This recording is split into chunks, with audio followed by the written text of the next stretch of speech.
Paris থেকে ঢাকার পথে ইউনুস ফ্রান্সের রাজধানী প্যারিস থেকে ঢাকার পথে রওনা হয়েছেন নোবেলজয়ী অর্থনীতিবিদ মুহাম্মদ ইউনুস।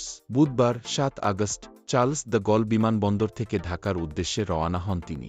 নোবেলজয়ী অর্থনীতিবিদ অধ্যাপক মুহাম্মদ ইউনুসকে প্রধান করে একটি অন্তর্বর্তীকালীন সরকার গঠনের সিদ্ধান্ত হয়েছে। এ সরকারের বাকি সদস্যদের বিষয়ে রাজনৈতিক দলগুলোর সঙ্গে আলোচনা করে সিদ্ধান্ত নেওয়া হবে। এর আগে মঙ্গলবার ৬ আগস্ট রাতে রাষ্ট্রপতি মো. শাহাবুদ্দিনের সঙ্গে তিন বাহিনীর প্রধান ও বৈষম্যবিরোধী ছাত্র আন্দোলনের সমন্বয়কারীদের বৈঠক হয়। বৈঠক শেষে বঙ্গভবনের প্রেস উইং থেকে জানানো হয়, নোবেলজয়ী অর্থনীতিবিদ অধ্যাপক মুহাম্মদ ইউনুসকে প্রধান করে একটি অন্তর্বর্তীকালীন সরকার গঠনের সিদ্ধান্ত হয়েছে।